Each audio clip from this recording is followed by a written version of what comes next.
Good morning, I'm Chip. Hey, good morning, I'm Steve. And we got our friends with us all again. here with us again. Yep, and this is Chip's Garage. We got Terry, Mm-hmm. husband Mark today. Yes. He brought his vehicle too. Yes. Mark, Terry, come on up here. We saw Terry with her square body Chevy truck. Mm-hmm. And I'm sure you saw that on the video. And today Mark brought his truck. Tell us, buddy. Tell us what you got going on here. It's a 57 Chevy, 3200, so they consider it a long bed. It's got a narrowed 9-inch Ford rear in it. Wow. 4-link suspension, all handmade by me. It has a 434 small block Chevy, 400 block. Nice. 434 cubic inch stroker. 671 Weiand Blower. 2 600 Edelbrock carburetors. Turbo 350 Tranny. And it's a daily driver. I drive it to work. I drive it to the store. I go to Home Depot and I pick up lumber in it. That is nice. I've had many shiny cars through the years that I worry when I get to a parking lot. And for once in my life, I wanted to build something that I could drive it everywhere and not worry about it. That's awesome. So I built a patina truck. Awesome. Hey, and that's a thing to point out. We asked him about it. What does he consider this? There's all these names right now, Pro Street, Rat Rod, whatever. So he calls it a patina truck. Yep, it's got a little bit of Rat Rod pieces here and there, things that I've seen at car shows that I thought was kind of cool. Yeah. And I wanted to put into my truck. But it's still very functional. I can roll the windows up if it's raining. Yeah. Things like that. So it's just I try to call it more patina than Rat Rod. Yeah, absolutely. Yep. And when we go around it, people see that. And as we always do, I don't want to get into the motor, but let's look at the front here, Steve, because you were pointing out and tell us about these holes here. Oh, yeah. You were telling us that it cooled down 20 degrees cooler? Yeah, I was trying to make sure the truck would run cool with the blower motor for daily driving and in traffic. We do Daytona, Turkey Rod Run, and Spring Fling, and we wanted to be able to be out there in all the traffic during the day driving. Okay. So I cut the holes in the truck there to let more airflow in, and it took just about 20 degrees out of the engine for daily driving. Do you have a hood? I do have a hood. She doesn't want me to cut the hood. No. Okay. Yet. So I have this hood that's really in nice shape. And it's sitting on the shelf. And I've threatened to cut it. I've threatened to put all the holes in it but that's more the Rat Rod like they do. And so I haven't cut the hood. Yeah. Okay. Now, I want to point this out because I want to come up and do this. And you were telling us, Mark, go ahead. There's a tool you bought, right, to make these holes. Yeah, there's a company out there that sells all your English wheels and tooling to do your metal work on your hot rods. And they sell this as a tool that bolts together. It's almost like a hole puncher. Yeah. And you tighten up both ends, and it punches the holes and also flares them. They sell the tool just for a hole. Wow. So it does that recess and everything? It does everything. That is in one shot, yes, sir. That is amazing. Now you also build all your own engines, right? Yeah, I've been an engine builder in Pasco County for right at 40 years. Nice. I had a shop on 52 for 22 years and off of Ridge Road for the last 17 or so. Wow. And so we build all our own engines in all our cars. Let's talk about this front end a little bit more. Of course, it's a 57, so it was still the single headlight. Yes, sir. And they went to the double headlight in 58, as we all know. Yep. And looks like the original bumpers and grill? Yep. When I got the truck, that's what was on it. I'm not sure how original. I believe the front bumper is original. I'm not sure about I was told the back bumper when we get there, we'll talk about that, but I believe the front is all original. Yeah. Now, was this a stock truck when you bought it? Yeah, when I got it, it was completely stock. It was very ugly. It had little skinny wheels on it, and it had an old 327 in it that had asthma. And we would drive it to dinner just because it was a cool old truck, and we would laugh because it had a very bad asthma when you were taking off on the lake. That's what started the project. Yeah. Well, I was going to say, late 55 through 57, they carried the same body style. Is that correct? Yeah. Because early 55, they had the old style. Yeah. Right. I was told that all the parts interchanged from the 3 years. Yeah. Okay. Yeah. Okay. Look at just the custom design of that grill. I mean, just gorgeous. Absolutely gorgeous. Yes. And, if you get this is a very solid truck. And it is. You could tell right here, these rotted out right here. I mean, right from the beginning. That's right. Because the salt got up in there and the water got up in there. But you could tell how solid. Was it a Florida truck? Yeah, I was told the truck originated from North Florida. Okay. Okay, that's why. Okay. Yeah, let's walk here around. Oh. Original horn. Yeah, well, we'll get to the engine compartment in a yeah. minute, but yeah. Okay. So look, and of course he said it was a 3200 again, which a lot of people build the 3100, right. like you talked about. And just to point out, if you look from the cab back here, you can see it's a long bed, which when it pulled up, I was like you, Steve, it's so cool looking. I didn't even notice it was a long bed. Typically, I don't like a long bed. This is cool. Yeah, I thought it looked better being a long bed. I lowered it. Right. Yeah. It has a Camero front subframe, 74 Camero front subframe in it to get the power steering, power brake, Nice. not the power brakes, but the power steering out of it. The disc brakes is what I was trying to say. Yeah. So we did the Camero front subframe. That lowered the truck, so then I just sat the back down lower too. And with the long bed, it just has a nice stance. Right, nice rake. Drives much better too, right? yeah, a lot better steering, ride. Yep, I'm sure it's right. Now tell us about the wheels and tires. It's got Billet Specialty. It's got an 8-inch wheel in the front. I like a full tire in the front. Yeah, especially on a truck. Yeah, we drive like everywhere we go to. The little skinny tires work good on dry ground, but if you get stuck in rain or something, I wanted the wider tire. And it's got a 15-inch wheel in the back with a 16-inch wide tire on it. Yeah, let's show the viewers from the back how wide those tires are from the back. They're just unbelievable. Look at here. You put this, rolled it up a little bit? No, there may be a little rolling that was done prior to me for whatever reason, but I actually fit everything under there so that I bought the wheels and tires, and I cut the rear myself. Okay. And then I called Strange Engineering and told them what the width was, and they built me the axles. Very nice. Yeah, very cool. Nice. Very cool. And I noticed Mickey Thompson's. I mean, that's a name that's been around for 80 years. Oh, 70 years. Yeah, now I probably shouldn't bring this up, but I had a 55, and this would look really cool chopped. No. I'm a little tall for a vehicle. Yeah, I hear you. They do look cool chopped, though. Yes, I'm just saying. I'm just saying. Can we open the door and look inside? Before tell the viewers about that back window. It's the big back window. Huh? Oh yeah, it's called a big back. That's back. what they call it. It's a 55 big back window. That's what they call the truck. They did have the small window with the port windows in or 57. I'm sorry, 57. 55 started with the smaller window in the back, and then in 57 you could get what they call a big back window. Yeah. So that's what this is, a big back. Yeah, it's sort of it's a wraparound in a way, right? Right. Yeah. Now they're offering a kit. These companies are offering a kit to put them in. Really? I didn't know that. To do a 3 window in the back? No, take the little window out and put the big one in. Put the big one in. They offered a steel around it and all that, brand new. Yeah. Well, let's look. Show us what's going on inside here, Mark. Oh, not much. It does not have air conditioning. It is a hot day today. Yeah. It does have a microphone stand shifter, chain steering wheel. I made a couple of cup holders out of some old oil filters. I like that. So that's a little bit of your rat rod. The foil tape on the floors for the heat. Just a recovered seat. It's very functional.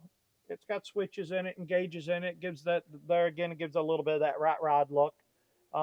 But it runs and goes down the road, so I'm happy with it. Looks like a really comfortable bench seat. Yeah, yeah. Nice I like plush the bench seat. I like the bench better than the buckets. If Terry jumps in here with me, she gets to sit next to me. There you go. And that's original. That's original. Yeah, that's original. A spring seat, huh? Yeah, spring seat. Yeah. Yeah. Okay. This is the kind of truck that takes 2 people to drive. Yeah. Absolutely. We wanted to point out here. Look at this. This is original tag from Chevy Motor Division. Okay. It says 5,000 pounds. Is that the GPW? I believe so. Yeah. Okay. Wow. Let's point out what we always do, Steve, is here's how you open the door, here's your window, and here's your air conditioning. Yeah. And look how just solid this is. Oh, yeah. Well, that's very. And I wanted to point that out, Steve, and Mark, I mean, you literally kept it original. I mean, there's little dents and little dings, but it's, like you said, the patina look. Yep. It's really not a rat rod. I mean, it's like almost custom patina in a way. Yep. You can't duplicate that. No. You see these people try to duplicate it. You can't. No. And this is from the old guy, the old farmer. Maybe they had it before. His arm hanging out. All the sweat. All the sweat. Takes the paint right off. Yeah. Awesome. Really cool. Now, this was a step side, right? Considered a step side. Yeah. So, they had the step here, which is why they called this bed a step side. Now, did you see in the bed here? Yeah, and show us, Mark, just tell us again and So show what us I open. did is I just put some luggage in here and bolted it down so that it looked like I was carrying old luggage down the road, although everything is functional. This is where I have my on-off switch and my battery. I carry a gas can like every good hot rodder should have.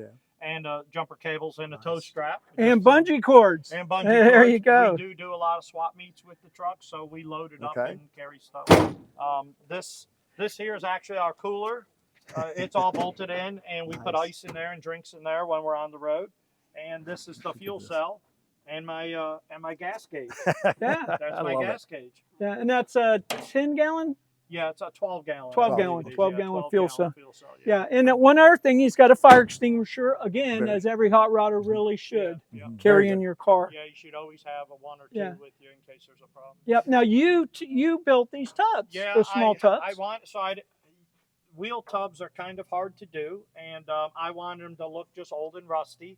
So I got some 16-gauge steel. I cut the original tubs out. They were real narrow, and I built these to fit the tires. Beautiful. Beautiful, yes. Absolutely gorgeous. That patina look with them. Yeah, and again, notice, viewers, we always say build it to taste, that, he's really got the look just all the way through the truck. Yeah, that is the original tag that I tried to preserve.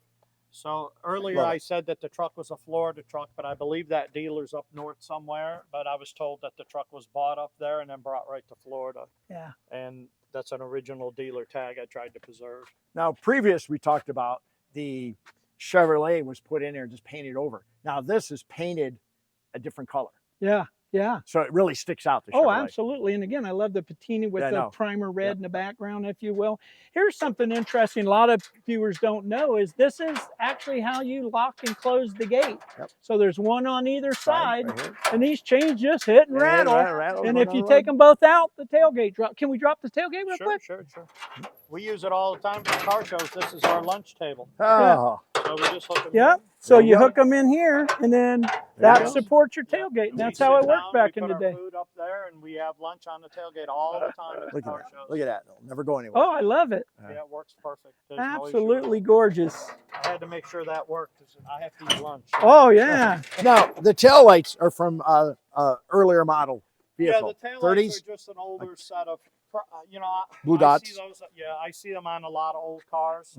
Yeah. And you guys were asking me about the front bumper. So this rear bumper, I'm told, is a front bumper off of another vehicle. I was told possibly a Buick or Oldsmobile, and it's flipped upside down. Oh, wow. Because this truck would have came with an old toe bumper, steel. Yeah. Oh, yeah. Body, steel ugly, bumper. yeah. And squared. The guy I got the truck from said he believes it's an Oldsmobile or Buick. Maybe somebody that you have for viewers. Oh, yeah. Yes. If any of our viewers know. To say, hey, we think that's... now that you look at it, you can tell it's upside down by the slope of it, right? Yeah, and it is. Even where the license plate would have went here underneath. And nobody's never asked me about that, but at every car show, they always look at the rear bumper and they're staring at it, but they've never asked, but that's what I was told. Well, you have a good, something good because most of them would have a hole right here if it was a real bumper from the truck because they'd always have a hole for the trailer hitch. Yep. The ball. Yeah, awesome. It's definitely off of something else. So. And I like the little touch here. The edge with the wood inside, the little, unstained. Did you do this? Yeah, I just put I had a bunch of old wood and an old bed kit, and I just kind of pieced something together and put up there and stuck it in there. It just all flows together beautifully. Now tell us a little more about the rear end because you got a 4-link setup under this, right? Yeah, I hand built a 4-link setup. I bought the rods and the hon joint ends, and I built everything by hand under there. It's got a Ford 9-inch, your normal 9-inch that's narrowed. And then I did a set of coilovers, adjustable coilover shocks, and a 4-link setup with a directional. That you built yourself, the 4-link. Yeah, that's awesome. Yeah. That's so cool. Oh, this is really nice. Oh, I love it. I love talked about the visor. Oh, yeah. So we do a lot of swap meets. Terry and I, we like old junk. Our whole thing that we like to do is the rustier the better. So we have a lot of tractors and things that we collect that are rusty, and we do a lot of swap meets. So at one of the swap meets, the guy had that laying out there for $25. It was off of Peterbilt. It was very long, very wide, and I cut both ends, took a foot out of the center. Yeah. And then just did a Look here, did a weld for the back to viewers, it. you Yeah, can you see see here up here. where he cut and welded it back Yep. together. And it's stainless. And it's stainless, Yes. so the only thing that rusted was my welding. Yeah. Well, Well, who that's, cares? Yeah. that stainless alone had to be worth more than $25. Yeah, just right, as scrap right, yeah. It metal. was Yeah. a good score because I was looking for Yeah. something, and you can get plastic visors, Right. but they don't Right, really right. have that look I was looking for. And I stood there for about 3 minutes and said, I think I can make that work. I'll Yeah. just cut this much out, and I did, and there it is. That's Well, awesome. I have a Fulton visor, adjustable visor for my 50 Merc. That thing's probably $400 or $500 Oh, yeah. now, you know. Yeah. So Well, let's get inside here. One thing I'm noticing, is this the same gray as your wife's truck?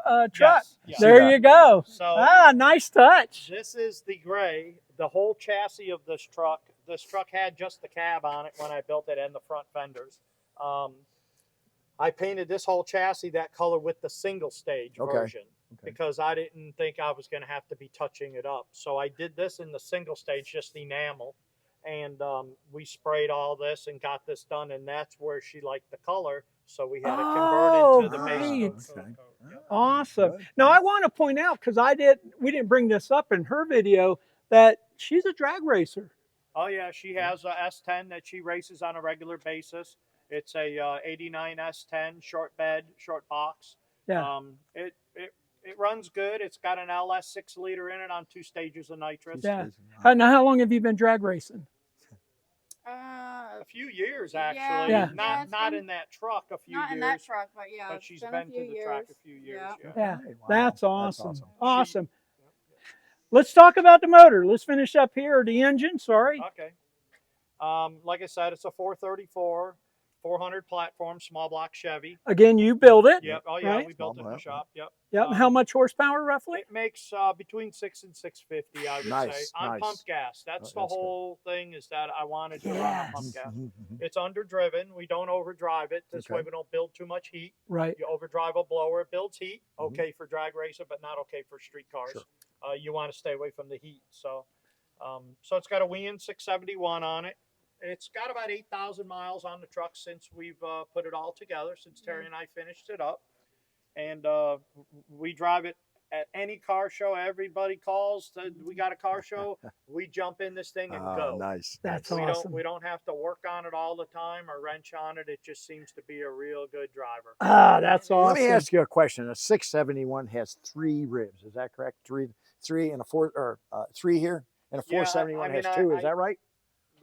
The 4 is a lot smaller, right? Yeah, the 8 is the one that gets too big. Too big. You're right. Yeah. Right. So this is the one that most people use. That's the most common because Common. you can get a distributor in the back. You Okay. have your room on a small block. It's Right. most common to have a 671 on a small block. Dual 650s Yeah, 600s. or 600s. Okay. Yep. Edelbrock 600. It does have power steering, as we can see down here, and then no master cylinder funny. here. It has no brakes. I Yeah, just opened the doors this morning. That's your a foot funny out. looking brake. It's Yeah, got yeah. a street rod brake system Okay, underneath. underneath. on the frame. Yeah, on the frame under the driver. You almost have to get the truck in the air to get up to see it. Yep. Okay. Yeah. Okay. And Now, here's this MSD coil, and then this distributor back here, which you can see here.